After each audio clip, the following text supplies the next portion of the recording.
Querido maestro Rodolfo Stolaza, subdirector de Estudios Económicos de Banamex, ¿cómo estás, amigo? Con el gusto de saludar, como siempre, al padre del análisis superior y a todo el auditorio. ¿Qué tal, David? Oye, ustedes dicen hoy en esta revisión que hacen, pues retoman a la OCDE, retoman a todos diciendo que la incertidumbre sí le está pegando, pues, a la economía mundial y en particular a la de los Estados Unidos y por lo tanto a la de México, ¿no? Así es, me parece que hay que separar los dos principales polos de incertidumbre que tenemos en este momento, que sería la interna, la cual se dio claramente a partir del día de los resultados de la elección, que tuvimos una depresión muy importante en el tipo de cambio, que ya está bastante contenido, pero no porque esté el superpeso de vuelta, sino más bien por la debilidad del dólar.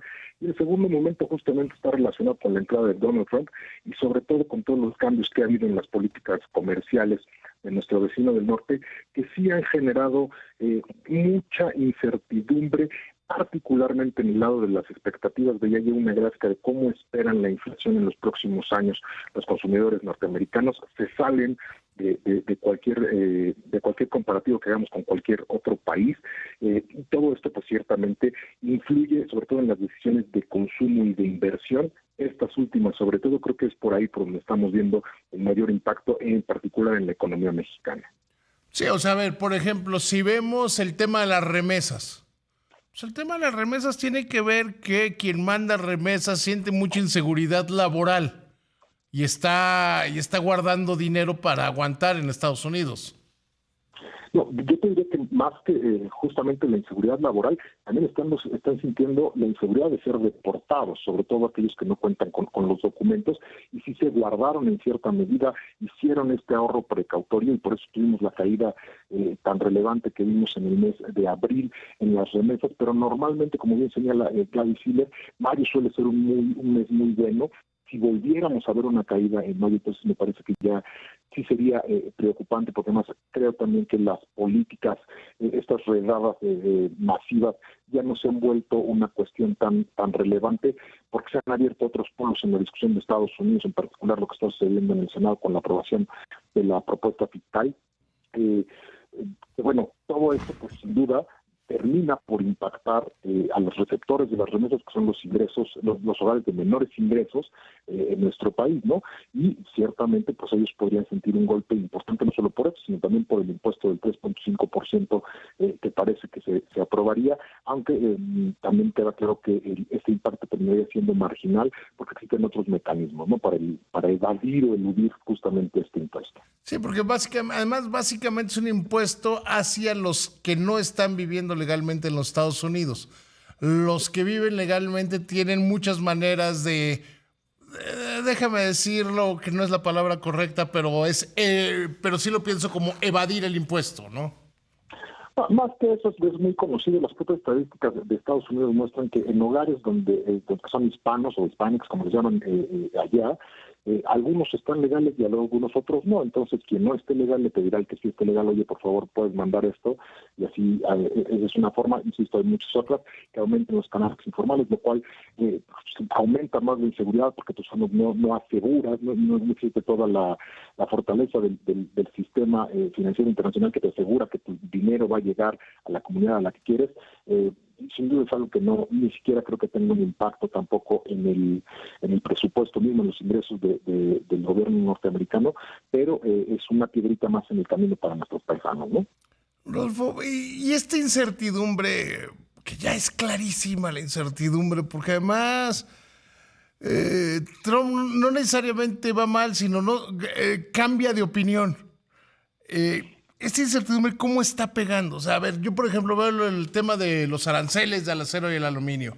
O veo, por ejemplo, el tema de que ya amenazaron que quiten sus impuestos recíprocos o se las van a pagar. Pero también está el hecho de que pues no se ha sostenido en sus dichos, ¿no? A diferencia de López Obrador, que ese sí se sostenía en lo que decía, para bien y para mal. Pero por lo menos era claro, era predecible.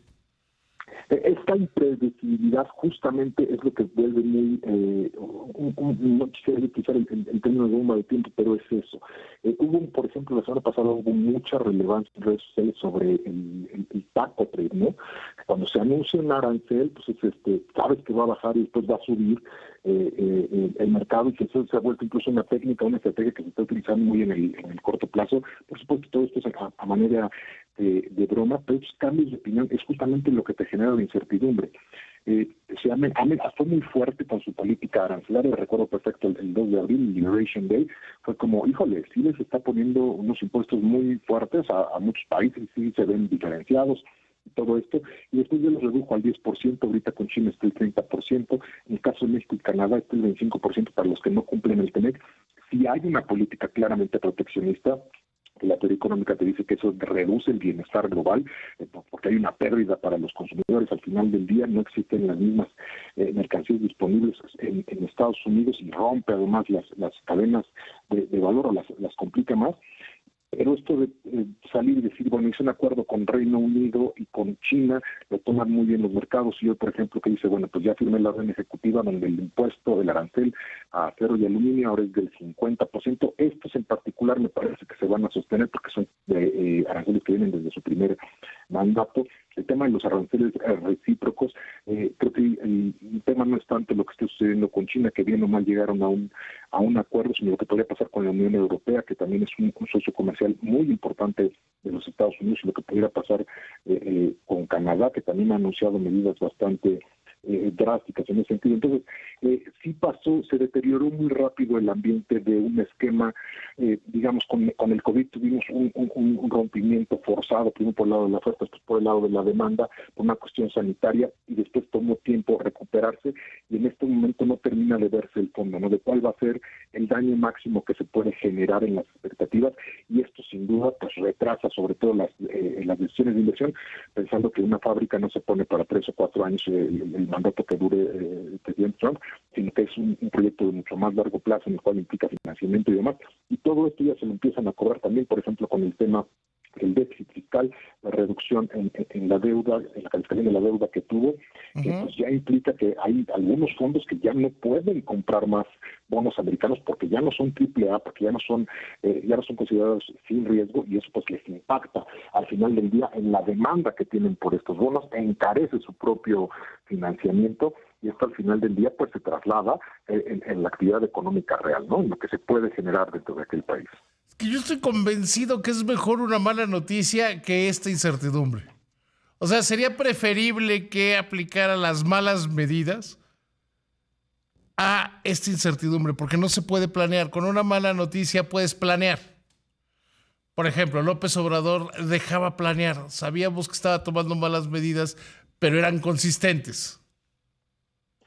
O sea, es un problema también, me parece, no es un problema, pero es una característica del cerebro humano, que preferimos la certeza a justo la incertidumbre. Cuando nos dan a elegir entre dos posibilidades, hay varios estudios ahorita en todo lo que tiene que ver con economía del comportamiento, de que tenemos cierta, o es muy conocido que tenemos una aversión al riesgo, pero cuando se nos presentan las pérdidas en forma de lotería, tenemos otra forma de comportamiento. Esta incertidumbre, cambiar las reglas del juego mucho más estructurales por temas muy coyunturales, sin duda hace muy difícil la planeación. No está claro, por ejemplo, cuánto va a crecer la economía norteamericana este año. Todos estamos de acuerdo que va a crecer menos que el año pasado, pero no sabemos cuánto menos. Ese es el primer punto. ¿Cuánto tiempo va a durar esto? ¿Cuál va a ser el impacto de la inflación? La inflación en Estados Unidos sigue comportándose muy bien y cada vez presiona más a Jerome Powell y a toda la Reserva Federal para que ya hagan un recorte en la tasa de interés, porque sigue convergiendo al objetivo del 2% mucho más rápido de lo que se esperaba. Entonces, es una serie. Pero la Reserva Federal está diciendo, a ver, no podemos bajarla porque estamos viendo que todas estas políticas proteccionistas van a generar inflación. Porque el arancel al 50% al acero y al aluminio, pues va a hacer que las que se consume, que los carros, que la construcción, que las cosas sean más caras para el consumidor de los Estados Unidos. Sí, pero hay que tener en cuenta que en particular para el acero y el aluminio son productos intermedios que se utilizan para generar otros productos. Por ejemplo, bien lo señalas, una casa, ¿no? Entonces no es un golpe directo, sino que se puede diluir un poco el efecto por las cuestiones del tipo de cambio, por las cuestiones de los intermediarios y demás. Incluso algún empresario que decía recortar su ganancia, puede ser por ese lado, ¿no? Pero al final del día las expectativas, que son muy importantes, mantenerlas ancadas, en particular las de inflación, pues para el caso del consumidor norteamericano están por los cielos, están muy fuera, y esto puede llevar a un fenómeno que se conoce como la profecía autorrealizada, que al final del día el consumidor tome decisiones que lleven a los precios a que esto suceda. ¿Por qué? Porque si la demanda baja, entonces yo lo que voy a querer hacer es lo que tenga lo puedo vender, y esto después puede traer un fenómeno de escasez. En fin, es todo el tema económico que puede surgir en la parte teórica, pero sí puede llegar a tener un impacto muy fuerte. ¿Cómo veo el futuro yo como consumidor, yo como inversionista? Y lo estamos viendo justamente porque esa incertidumbre se refleja en no queda claro cuál va a ser el rumbo ni cuál es el piso de este pozo que está acabando Trump. Pues no se puede saber y creo que no lo vamos a saber pronto. Querido Rodolfo, te mando un abrazo con muchísima admiración y más cariño. Igualmente, mi estimado David, seguimos en contacto.